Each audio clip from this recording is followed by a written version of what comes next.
Yeah, we were cooking pretty good. We had just beaten Liberty, shut them out. Uh, Doing really well in our midweek games again. You know, we had thrown a no hitter the midweek game before that, shut out a good Liberty team. We're on our way to Texas Tech, feeling pretty good about ourselves when uh, when the news of the virus came crashing down, and we almost were at the Pittsburgh airport when we decided to turn the bus around and come back uh, in the interest of the health and the safety of the kids. And in the next 48 hours, you know, we didn't, who knew what was going to happen? You know, we at first thought we were going to miss that series, and then it was we were going to miss this series and next week at Kansas.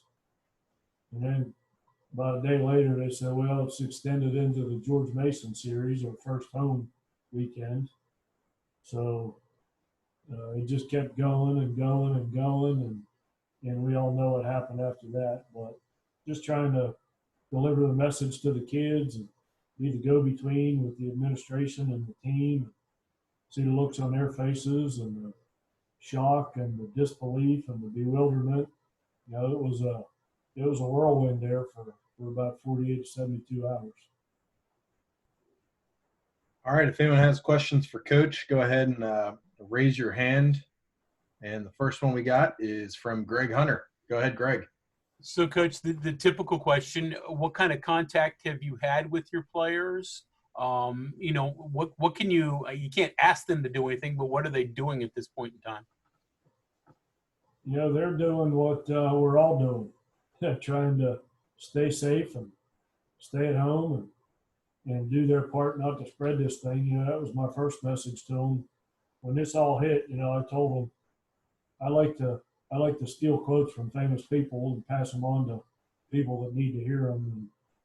And the first thing I told them when this all went down, I said, the number one philosophy you need to have is from the Boy Scouts of America. Be prepared, because this thing is coming in full force to West Virginia. It may not get here as soon as it gets to other places, but it's coming. So we need to find a way to prepare for it and do your part with personal hygiene and staying away from people and listening to what everybody says. And the second quote I told them was one of my own. In my 14 rules to live by, number 7 is never panic. Panic never helps you, and things are going to get pretty bad here for a little while, but as long as you stay calm, every problem has a solution if you just try and find it, and this one will as well. And the third quote I told them I stole from Abraham Lincoln, I think, this too shall pass. And you just got to ride out the storm here and do your part while it's here, and try your best to stay safe and stay healthy and keep your family healthy, and it will pass. We don't know how long it's going to take. It could be weeks, months, or a year, but at some point it's going to pass. And when it does, we need to look back and make sure we have learned something from it, which I believe we all have. All right. Your next question comes from John Antonik. Go ahead, John. Oh, my goodness.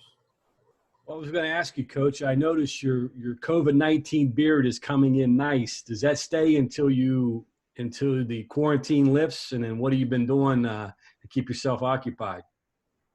Well, you know, everybody tells me that I've got this salt and pepper look going on, but as I look at my beard in the mirror here, it's way more salt than it is pepper. But I think that's the Sean Connery distinguished look, is what I keep telling myself anyhow. But, you know, as I've told our team and I've told my assistant coaches my whole career, you know, I reflect back, some of you old dudes on this call have seen the movie City Slickers. And when Curly was talking to Billy Crystal, and he put his finger up and he said, "This is the secret to life." And Billy Crystal said, "Well, what is it? What is it?" He said, "Well, that's up to you to figure it out." And I feel like about 13 years ago, I figured out the secret to life is to have balance in your life and not get too obsessed with any one part of your life. Because if you do, if you're obsessed with your job, then everything else in your life is going to suffer because of it. If you're obsessed with one person in your life, different aspects of your life are going to suffer because of it. You need to have balance in your life. And I try and tell our coaches and players that all the time. And now is a perfect example. If you don't have balance in your life right now, when a lot of our jobs have been taken away from us and what we do every day, you'll go crazy, staring at the walls and wondering what to do. But I think I got it figured out because I have balance in my life. I love my family. I'm a family guy. I get to spend every day with my wife and kids now and do projects around the house that I like doing.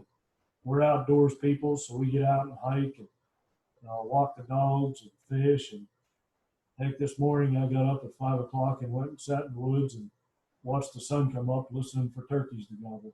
So it's only 11 o'clock, but I'm having a great day so far. My kids are upstairs doing their schoolwork.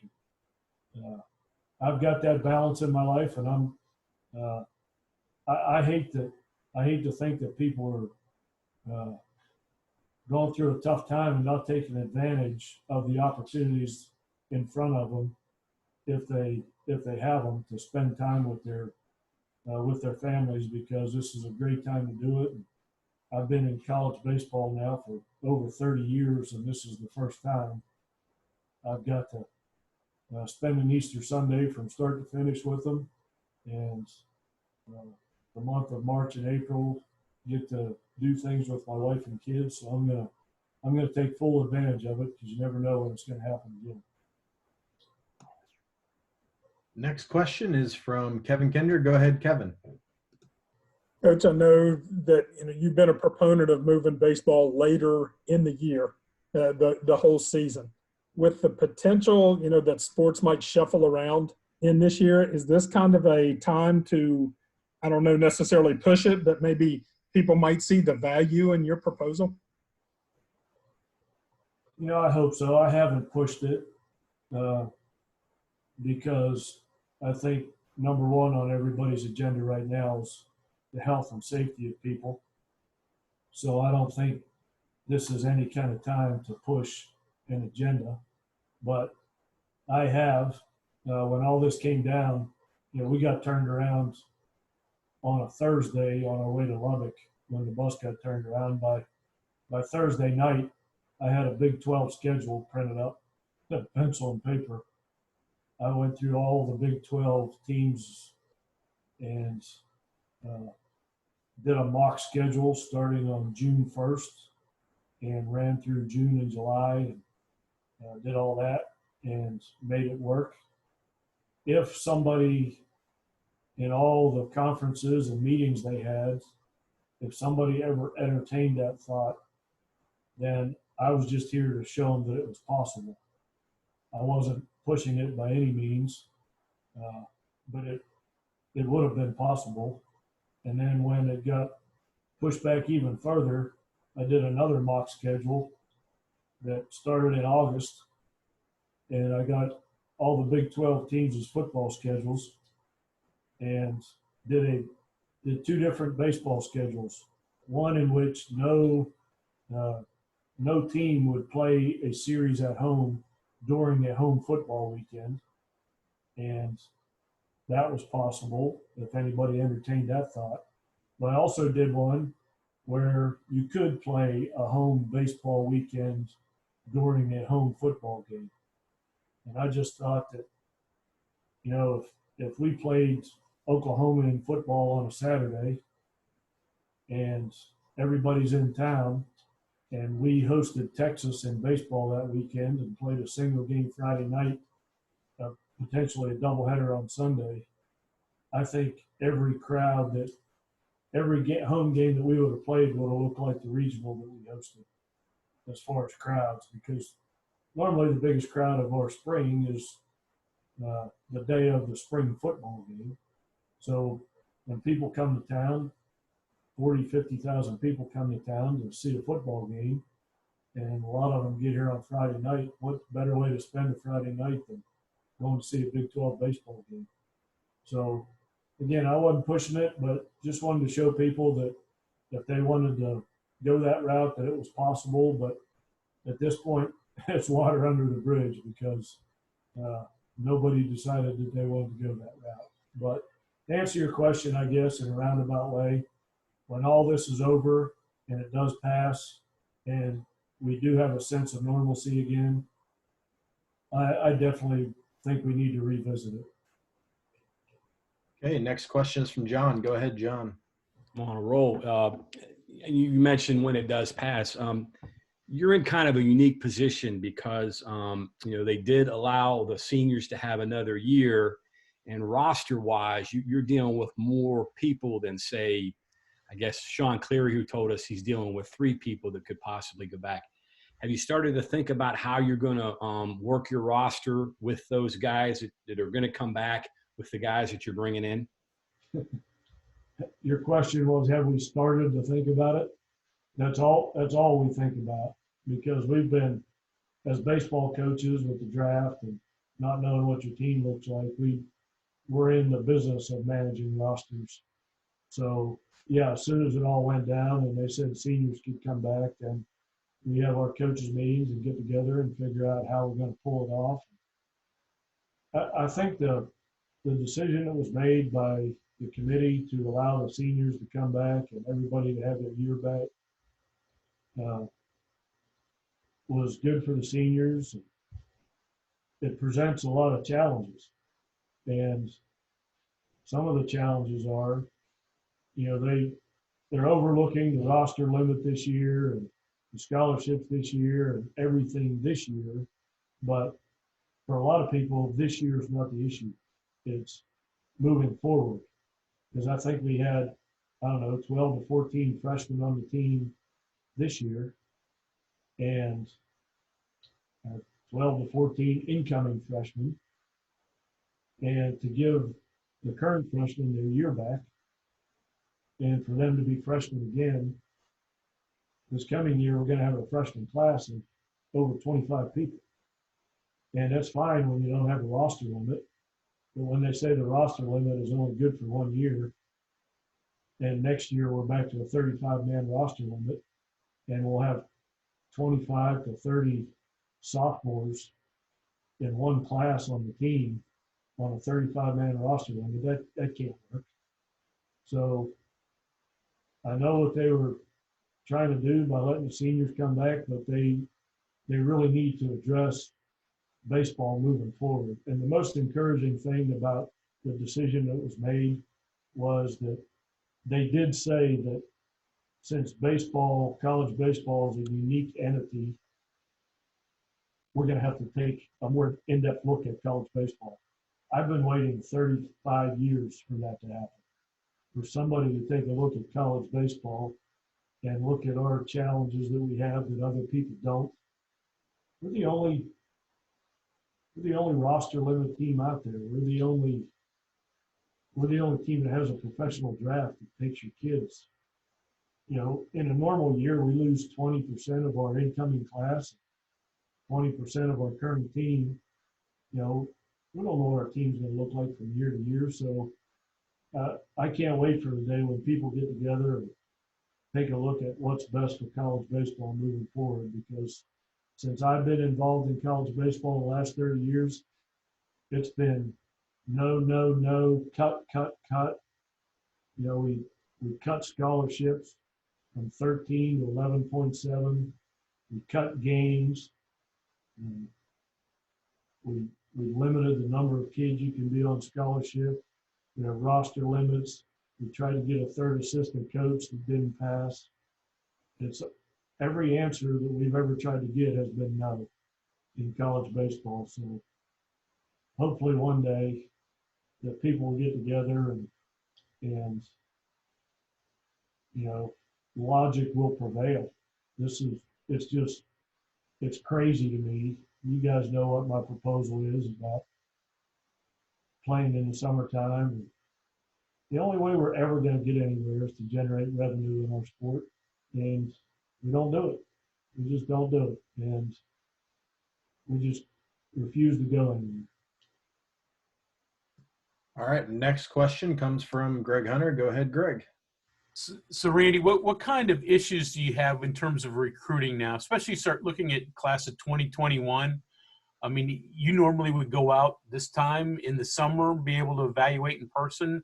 Odds are you won't be able to do that. So how do you recruit for the future? Well, that's one of the other challenges. You know, the 21 class has already been filled. That was filled before all this hit. We're signing classes 2 and 3 years ahead of time now, so to only have a roster limit for 1 year and continue to have 5 classes into 4 years just isn't going to work. So, you know, there has to be something done. But my guys do a great job out on the road of signing kids and getting ahead of the curve. So missing this time isn't going to hurt us because nobody's out there recruiting right now. We're hammering the phones and doing what we can do, and talking to kids. But yeah, we were in great shape recruiting wise going into it. But again, that 21 recruiting class was to replace the junior class that was going to leave that isn't leaving now, or so we think, because of all the new draft rules that we think are going to be in place, and we think kids are going to sign.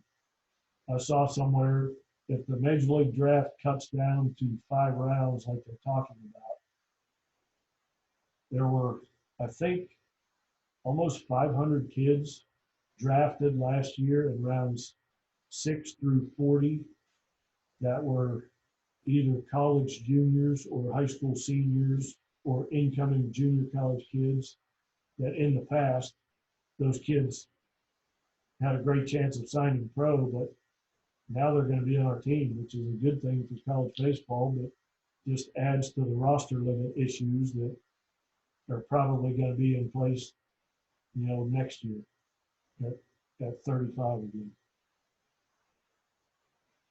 All right. Next question comes from Alex Hickey. Alex, go ahead. Coach, you just touched on the revenue issues, being able to generate it. What's your level of concern, or what's the level of concern with other coaches across the sport, as we've seen some colleges start to cut some sports with their revenue shortages, just about the health of baseball as a whole in college?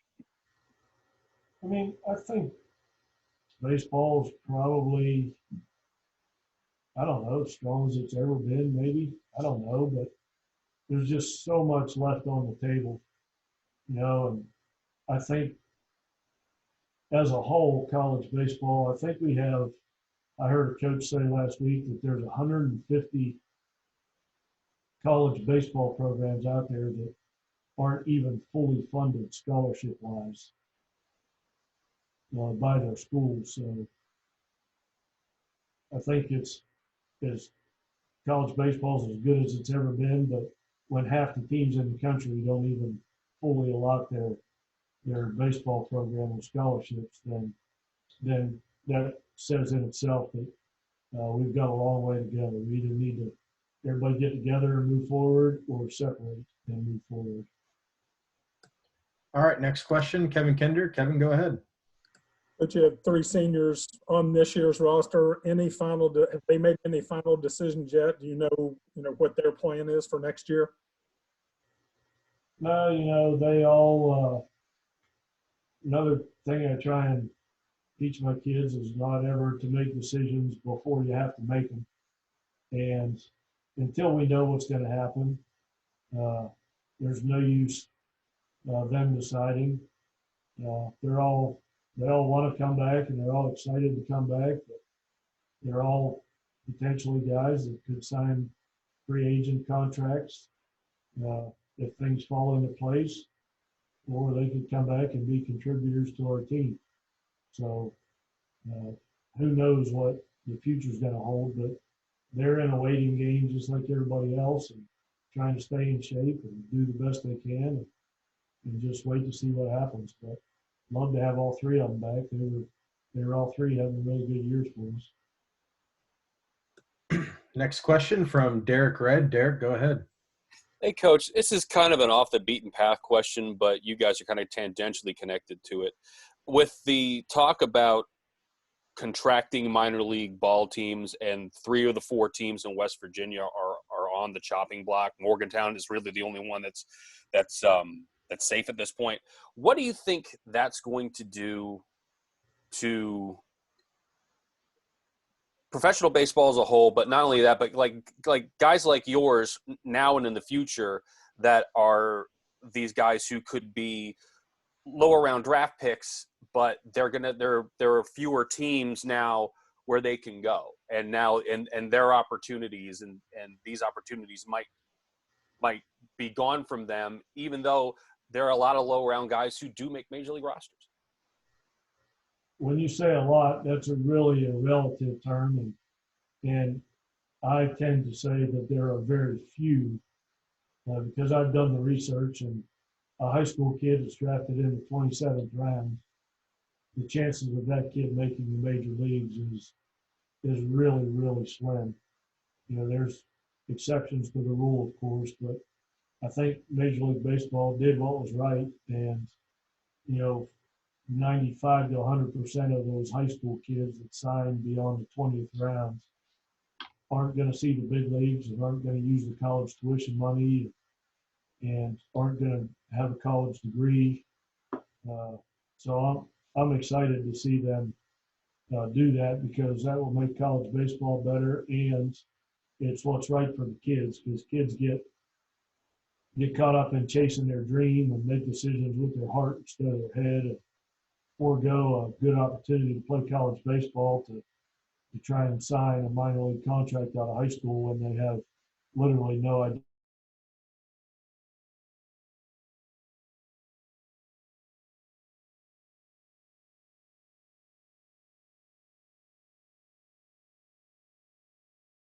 Major League Baseball had that in mind when they talk like that, but I think the result of that is going to be better, way better for a lot of kids.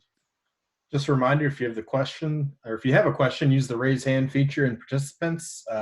Next up, John Antonic. When is the draft? I know is usually in June. Have you got a firm idea of when they're going to have it? Is it going to be pushed back? I've heard 5 rounds. It could be paired. Unknowns. What do you know right now? Anything? I know nothing. I know what you know. I know what I read. That may go off on schedule, and it may get pushed back. Maybe 5 rounds, maybe 10 rounds. Next year, maybe 20 rounds. Don't know. It's back in the day in 1984, when I was drafted out of high school, we didn't have computers back then. I found out I was drafted by the Orioles when they called me on my house phone and told me that they drafted me. So, who knows how or when it's going to happen, or if it's going to be virtual or via the computer. I love Zoom. You guys know that. I'm having a big time right now, getting to know all this technology. So now that we've got it, we might as well take advantage.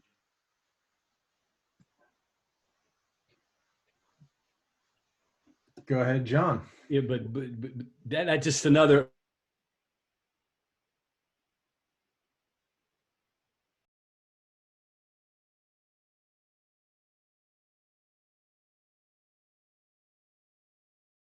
The recruiting class, based on Zard being gone and Brophy being gone and Meadows being gone, the seniors being gone, and we've got a bunch of juniors, Jackson Wolf, Tyler Jones, Paul McIntosh.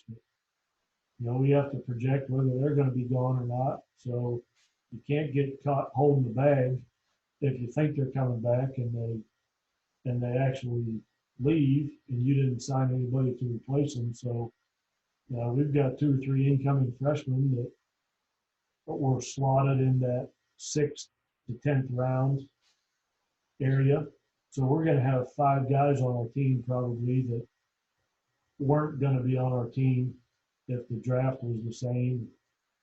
So that creates a little bit of a roster management issue, but at the same time, you got 5 really good players back that you hadn't counted on. So we'll deal with it. Baseball coaches always do, so we'll find a way to do it again. If you have any more questions, go ahead and use the raise hand feature. Coach, what do you tell those three guys? Obviously, three guys who have been through a lot. The seniors, Czar Brophy and Dylan Meadows. I just told them to not, like I said, don't make any decisions before you have to. Let's just kind of see how this plays out. Don't make a decision based on emotion. At first they were upset at the way things went down, and then they get really excited when they see the ruling. Now you got to try to figure out what kind of scholarship they're going to be on if they come back. And so there's a lot that has to be ironed out before anything can happen. And the other thing with giving everybody a year back, we've got the graduate transfer rule where kids who have graduated can transfer anywhere they want without penalty. Now we're going to have a lot of juniors in that boat. They're going to be graduating, so it could be a transfer free for all at some point, which is another side effect of what's happening here. So some kids may be able to transfer now with 2 years of eligibility remaining as graduate students. So just one more thing that college baseball is going to have to get serious about addressing moving forward. All right, if that's it, I'm going to go ahead and kick it back to you, Brian. Coach, certainly appreciate your time this morning. Thanks to Amanda and your kids for setting you up on Zoom. Ryan, how do you know that's true? My son's the same age as your son. All right. Guilty as charged. So I will live happily ever after without ever knowing how to operate a Zoom, whatever it's called. sounds like the coach we had on Monday too. So we'll have rowing coach Jimmy King on Friday at 11. Thanks to everybody calling in. And coach, good luck in the woods, and we'll talk to you down the road. Okay. Thanks, guys.